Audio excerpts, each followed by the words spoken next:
Paints, the color of joy. স্বাগত news 24 Chittagong প্রতিদিন সংবাদে আপনাদের সঙ্গে আছি আমি তানিয়া হারুন। শব্দের আরেক নাম, একদম ইউনিক স্ট্রাকচারাল ডিজাইনের কসমিক ডোর। এর ওয়াল থিকনেস ও রিপ থিকনেস বেশি থাকা থেকে 50 বছরেরও বেশি। কসমিক ডোর, নিশ্চিন্তে 50 বছর। যাচ্ছি পুরো খবরে। চট্টগ্রাম আদালত থেকে চুরি হওয়া 9 বস্তা নথি যা কেস ডকেট বা সিডি উদ্ধার করেছে পুলিশ। এই সময় এক চা বিক্রেতাকে আটক করে পুলিশ। এসব নথি ভাঙাড়ির দোকান থেকে উদ্ধার করা হয়। আরও কেউ জড়িত আছে কিনা তা খতিয়ে দেখছে পুলিশ। দোষীদের ন্যায় বিচার প্রত্যাশা করেন মহানগর পিপি। আইনজীবীরা চান আদালতের নিরাপত্তা, বসানো হচ্ছে সিসি ক্যামেরা। আবু জাবেদের ছবিতে চট্টগ্রাম থেকে আরো জানাচ্ছেন নয়ন বড়ুয়া জয়। চট্টগ্রাম আদালত থেকে চুরি হওয়া 1911টি মামলার নথি বা কেস ডকেট সিডি চোর চক্রের হাত ধরেই চলে গেছে ভাঙাড়ের দোকানে। বিক্রি হয়েছে কেজি মাপা 16 টাকা করে। পুলিশ সিসি ক্যামেরার ফুটেজ সংগ্রহ করে গোপন সংবাদের ভিত্তিতে রাতভর অভিযান চালিয়ে পাথরঘাটার একটি ভাঙাড়ের দোকান থেকে 9 বস্তা নথি উদ্ধার করে। চট্টগ্রাম মহানগরের বিভিন্ন জায়গায় অভিযান পরিচালনা করে বাকুলিয়া থানা এলাকার বউবাজার হইতে রাসেল নামে একজনকে আমরা শনাক্তপূর্বক গ্রেপ্তার করি। তথ্যের ভিত্তিতে তার দেখানো এবং শনাক্ত মতে কোতোয়ালি থানাধীন পাথরঘাটা সতীশবাবু লেন হইতে একটি ভাঙ্গারি দোকানে অভিযান পরিচালনা করে আজকে আমরা সকালবেলা এই হারিয়ে যাওয়া এই সিডিগুলি আমরা উদ্ধার করতে সক্ষম হই। এর আগে বাকুলিয়া থেকে নথি চুরির ঘটনায় একজনকে আটক করে পুলিশ। সে আদালত পাড়া চা বিক্রি করে বলে জানা গেছে। তবে আরো কেউ জড়িত আছে কিনা তা খতিয়ে দেখছে প্রশাসন। এই ব্যাপারে আমরা তদন্ত করতেছি, তার সাথে আর কে জড়িত আছে অথবা অন্য কোনো ইস্যু আছে কিনা এটা আমরা তদন্ত করব, পরবর্তী ব্যবস্থা নেব। গত সোমবার চট্টগ্রাম আদালতে নথি খুঁজে না পাওয়ায় কোতোয়ালি থানায় অভিযোগ দায়ের করেন মহানগর পিপি। তবে যেহেতু এই ঘটনার রহস্য উন্মোচন হয়েছে, আটকও হয়েছে, সেহেতু দোষীদের ন্যায় বিচার প্রত্যাশা করেন তিনি। তদন্তকারী কর্মকর্তা যে মালামাল যে উদ্ধার হয়েছে সেগুলো এবং আপনার যে আসামি গ্রেপ্তার হয়েছে তাকে আদালতে ফরওয়ার্ডিং বলে যখন আপনার উপস্থাপন করবে তখন আমি ওটাখানে কি অবস্থায় কি করেছে সেটা আমি আপনাদের কাছে বলতে পারবো। এই নথি চুরির পর আদালতে বসানো হচ্ছে সিসি ক্যামেরা। নথি সংরক্ষণ করতে নানা ব্যবস্থা সহ নিরাপত্তা চান আইনজীবীরা। আমাদের যে বিষয়টা হচ্ছে আমাদেরকে সতর্ক হতে হবে, অ্যাভেলেবেল স্পেস করতে হবে যাতে সরকারি নথিগুলো সিডিগুলো আমরা সতর্কতার সাথে সংরক্ষণ করি। এই বিষয়ে যথাযথ কর্তৃপক্ষের সেটা ব্যবস্থা হতে হবে। তবে এসব নথি না পেলে মামলার সাক্ষী প্রমাণে নানা জটিলতা হতো বললেন আইনজীবী সমিতির সভাপতি। বিশেষ করে হত্যা মামলা, অস্ত্র মামলা, মাদকের মামলা, বিস্ফোরক মামলা, এই মামলাগুলোতে আইয়ুব সাহেব যদি সিডি না পায় উনি সাক্ষী দিতে কষ্ট হবে না। এই ঘটনার পর আদালতে প্রশাসন রয়েছে সতর্ক অবস্থানে। নয়ন বড়ুয়া জয়, নিউজ 24 চট্টগ্রাম। এই যে আমার ব্যাংক আরএফএল গ্যাস স্টোভ, এর সায়েন্টিফিক নজল আর ব্রাশ বার্নার তাপকে সমানভাবে ছড়িয়ে খরচ বাঁচায় 25%। আরএফএল গ্যাস স্টোভ নিরাপদ ও গ্যাস সাশ্রয়ী। 304 ফুড গ্রেড স্টেইনলেস স্টিলে তৈরি, যা নিশ্চিত করে জংবিহীন সিঙ্কের আজীবন নিশ্চয়তা। আরএফএল কিচেন সিঙ্ক, স্বাস্থ্যকর কিচেনের চিরস্থায়ী সমাধান। রাজশাহী ও রংপুর বিভাগের প্রায় সব জেলা সহ মোট 21 জেলায় বইছে শৈত্যপ্রবাহ। আজ দেশের সর্বনিম্ন তাপমাত্রা রেকর্ড করা হয়েছে নওগাঁর বদলগাছিতে 8.1 ডিগ্রি সেলসিয়াস। এছাড়াও দেশের বেশিরভাগ এলাকা কুয়াশায় ঢাকা। আবহাওয়া অফিস বলছে এরকম তাপমাত্রা আরো 2-1 দিন অব্যাহত থাকতে পারে।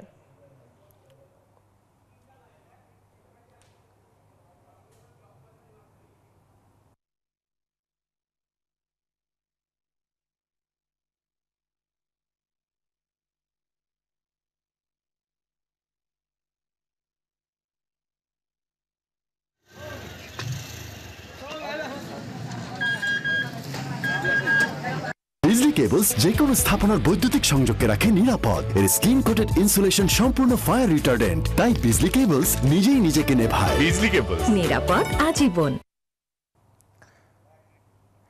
দেশজুড়ে আবারও জেঁকে বসেছে শীত। হাসপাতালে বাড়ছে ঠান্ডা রোগে আক্রান্ত শিশু ও বৃদ্ধের সংখ্যা।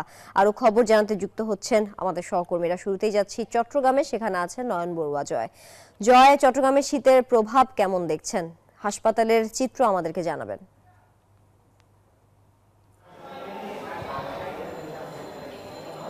ধন্যবাদ তানিয়া আপনাকে। ভোরের সূর্য দুপুরের দিকে দেখা গেছে বন্দরগুলি চট্টগ্রামেও সারা দেশের মতো তীব্র ঠান্ডা কিন্তু চট্টগ্রামে বয়ে যাচ্ছে। সারা দেশে যেমনটা হচ্ছে তেমনিভাবে কিন্তু চট্টগ্রামেও কিন্তু তার কমতি নেই।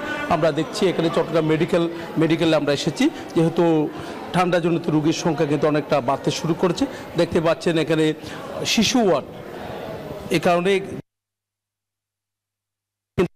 রোগীর সংখ্যা কিন্তু অনেকটা বেড়েছে। সবচেয়ে বেশি শিশুরা, আমরা দেখছি শিশুরাই সবচেয়ে বেশি এখানে আক্রান্ত হচ্ছে বলে আমাদেরকে জানিয়েছেন।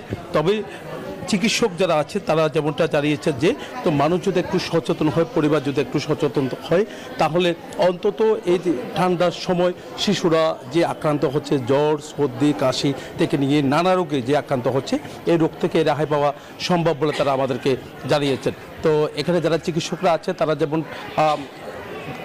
জানিয়েছেন যে তো এখানে চট্টগ্রাম মেডিকেলে যেহেতু ধারণ ক্ষমতার চেয়ে কয়েক গুণ বেশি, বলতে যে 3 গুণ বেশি রোগী ভর্তি আছে, তো এই কারণে কিন্তু তাদের একটু হিমশিম খেতে হচ্ছে বলে জানিয়েছেন। তবু কিন্তু আমরা দেখছি এখানে যারা চিকিৎসক আছে তারা বলছেন এখান থেকে অনেকজন সুস্থ হয়ে গেছে, আবার নতুন করে অনেকজন ভর্তি হচ্ছে।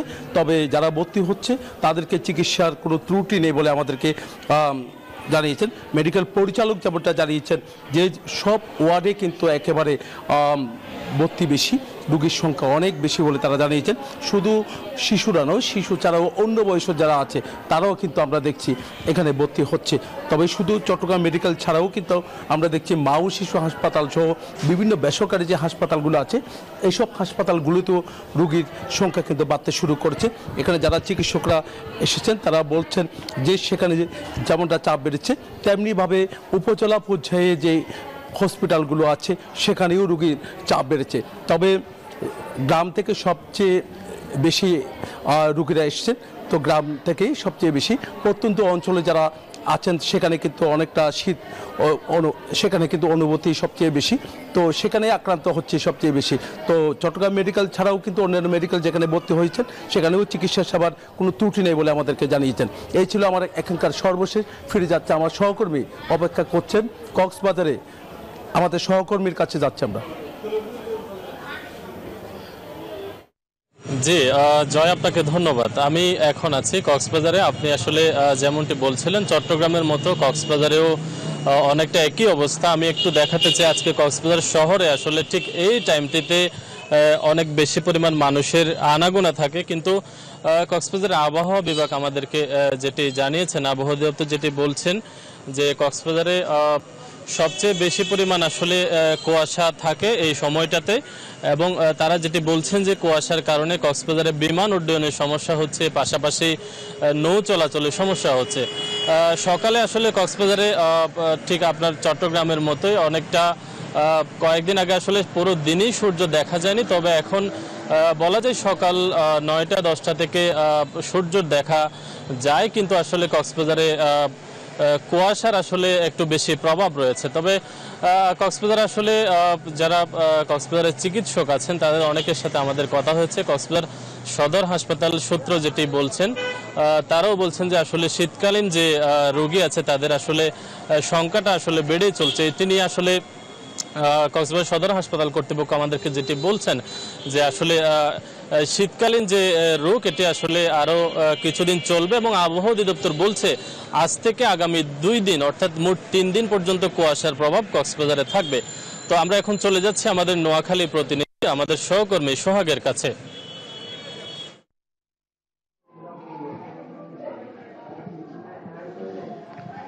ধন্যবাদ ইরফান। আপনি যেমনটা জানিয়েছেন কক্সবাজার থেকে আমি আছি নোয়াখালীতে। আসলে নোয়াখালীতে আমি আছি এখন নোয়াখালী জেনারেল হাসপাতালেতে। নোয়াখালী জেনারেল হাসপাতালে এইদিকে একদিকে অতিরিক্ত ঠান্ডা এবং ঘন কুয়াশার কারণে আসলে নোয়াখালীতে গত কয়েকদিনে শিশুর সংখ্যা, রোগীদের ঠান্ডাজনিত কারণে শিশুদের সংখ্যা রোগী বাড়ছে। আসলে নিউমোনিয়া এবং শ্বাসকষ্ট সহ বিভিন্ন রোগী বিভিন্ন হাসপাতাল, সরকারি হাসপাতালের পাশাপাশি তারা বেসরকারি হাসপাতালেও তারা ভর্তি হয়েছে। আমি যদি আপনাকে একটু দেখাতে চাই যে এই নোয়াখালী জেলা হাসপাতালে আমি আছি, এখানে আছে অনেক একদিনের বাচ্চা থেকে আসলে বিভিন্ন বয়সের বাচ্চারা যারা আছেন তারা আসলে ঠান্ডাজনিত কারণে তারা আক্রান্ত হচ্ছেন, এবং একদিকে তারা শ্বাসকষ্ট এবং নিউমোনিয়া সহ নানান রোগ তারা তারা আক্রান্ত হচ্ছেন এবং শিশুদের পাশাপাশি আসলে বয়স্ক রোগীও কিন্তু বাড়ছে, আমি যদি আপনাকে বলি নোয়াখালী সরকারি হাসপাতালের পাশাপাশি কিন্তু বেসরকারি হাসপাতালগুলোও কিন্তু রোগীদের সরকারি হাসপাতালগুলোতে রোগীদের সংখ্যা বাড়ছে। আমি আপনাকে বলি যে এখানে আপনি দেখতে পাচ্ছেন যে শিশু রোগীদের সংখ্যা আসলে দিন দিন গত কয়েকদিনে আসলে এই হাসপাতালগুলোতে রোগী বাড়ছে। আমি আপনাকে বলি যে গতকালকে নোয়াখালীতে এই ওয়ার্ডে 33 জন রোগী ভর্তি হয়েছেন এবং এছাড়া আপনার গত 2 দিনে প্রায় 50 জনের মতো শিশু ওয়ার্ডে ভর্তি হয়েছে, কিন্তু গড়ে প্রতিদিনে 20 থেকে 30 জন শিশু ভর্তি হয়, আক্রান্ত হয়ে বিভিন্ন রোগাক্রান্ত হয়। তো আমি এই বিষয়ে কথা বলছি নোয়াখালী সিভিল সার্জনের সাথে। তিনি আমাকে জানিয়েছেন, civil surgeon doctor Masum Iktiar সাহেব, তিনি আমাকে জানিয়েছেন যে উপজেলাগুলোতে এর তুলনামূলকভাবে কিছুটা কম, গড়ে 5 থেকে 7 জন ভর্তি হচ্ছে। তবে শীতের প্রভাবের কারণে কিছুটা বাড়ছে, তবে হয়তো শীত একটু কমলে এই সংখ্যাও কমবে। তো আসলে সব মিলে নোয়াখালীতে শীত এবং একদিকে শীত, অন্যদিকে ঘনকুয়াশার কারণে আসলে এই শিশুদের সংখ্যা বাড়ছে এবং হাসপাতালগুলোতে আসছে। তো আমি হাসপাতালে এসে দেখেছি হাসপাতালগুলোতে কিন্তু যেভাবে সংকট এবং অন্যদিকে তারা শয্যা সংকট, একদিকে তারা ভর্তির তুলনায় তারা আসলে রোগী বেশি, এখানে সিট সংকট, এই সব মিলে তারা নার্স এবং তারাও হিমশিম খাচ্ছে হাসপাতালগুলোতে। এই ছিল আমার কাছে নোয়াখালী জেলা হাসপাতাল থেকে সর্বশেষ। আমি ফিরে যাচ্ছি স্টুডিওতে। আপনাকে ধন্যবাদ যুক্ত থাকার জন্য। চট্টগ্রাম বিশ্ববিদ্যালয়ের পোষ্য কোটা বহালের দাবিতে মানববন্ধন করেছেন কর্মকর্তা কর্মচারী ঐক্য পরিষদ। সকাল 10টা থেকে প্রশাসনিক ভবনের সামনে এই মানববন্ধন করেন তারা। সবশেষ বুধবার প্রশাসন থেকে পোষ্য কোটা বাতিলের আশ্বাস পেয়ে প্রায় 14 ঘন্টা পর তারা অনশন ভাঙেন। কিন্তু অনশন চলমান অবস্থায় পোষ্য কোটা বহালের দাবিতে মানববন্ধনের ঘোষণা দেন বিশ্ববিদ্যালয়ের কর্মকর্তা কর্মচারী ঐক্য পরিষদ।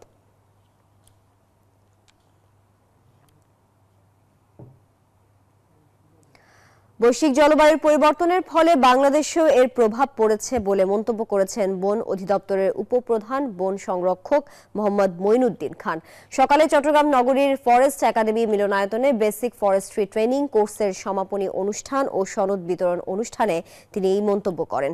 তাই জলবায়ুর বৈশ্বিক প্রভাব থেকে বাংলাদেশকে রক্ষায় নানান উদ্যোগ নেয়ার পাশাপাশি গণসচেতনতা তৈরি করতে হবে।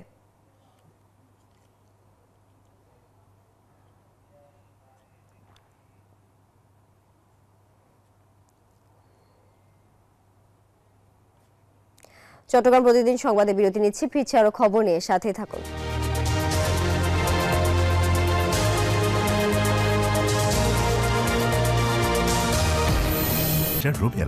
থাকো রঙিন।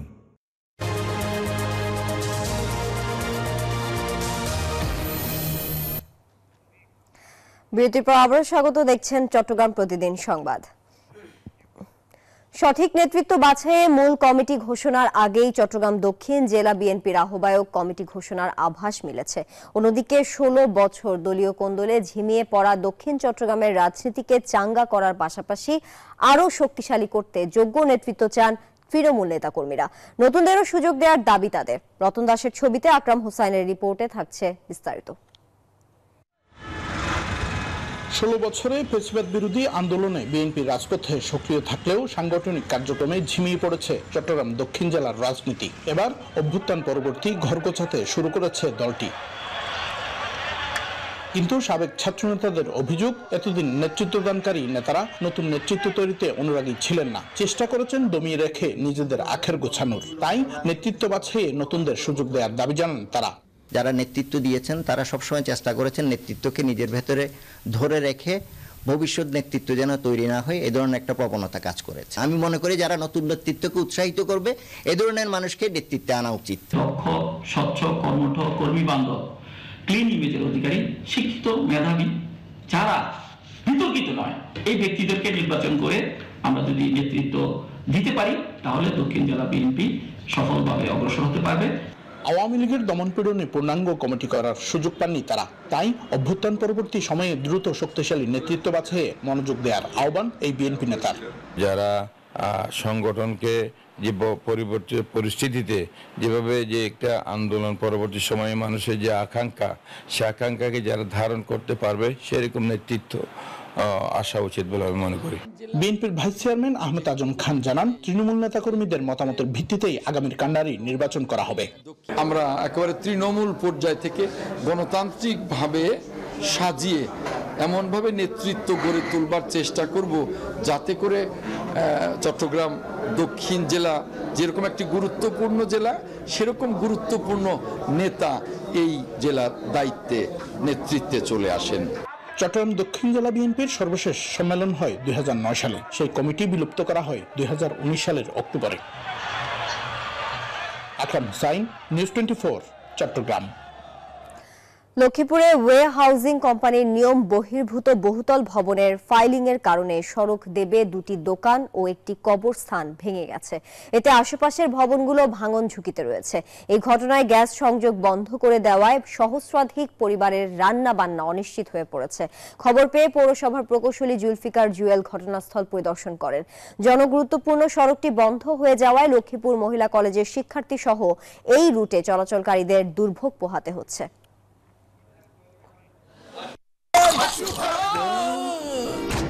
আমি এই চেয়ারে বসবো না। বাচ্চু ভাই, এই চেয়ারকে ভয় পেও না। ডেন্টিস্টের পরামর্শে নাও নতুন কোলগেট অ্যাক্টিভ সোল, যা দাঁতের সমস্যা শুরু হওয়া মাত্রই থামিয়ে দেয়। না থাকবে ব্যথা, না থাকবে ভয়।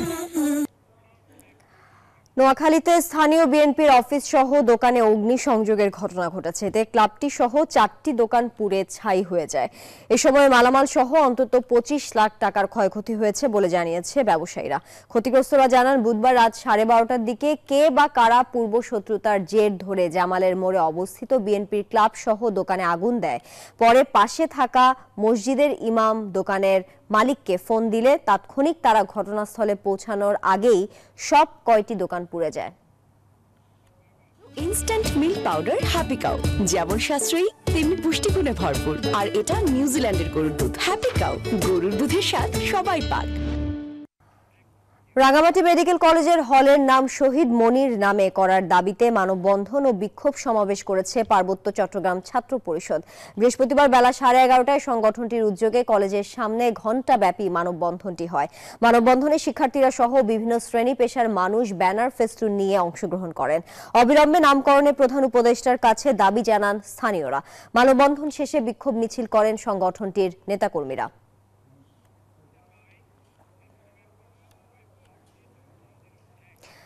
আওয়ামী লীগ এদেশের সাম্প্রদায়িকতা সৃষ্টি করেছে বলে মন্তব্য করেছেন চট্টগ্রাম মহানগর বিএনপির সাবেক সাধারণ সম্পাদক আবুল হাশেম বক্কর।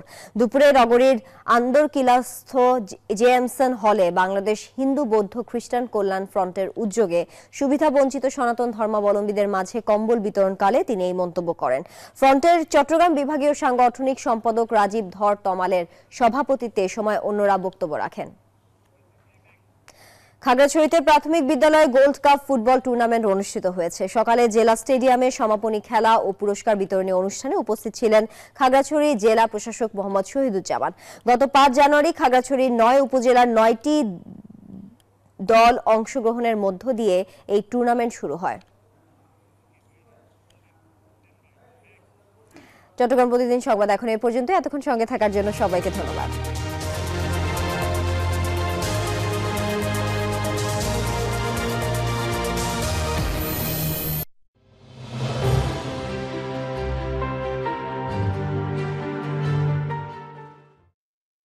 নুডলস খান নাই? তাহলে তো নুডলসই খান নাই। নুডলস খান নাই তো নুডলসই খান নাই।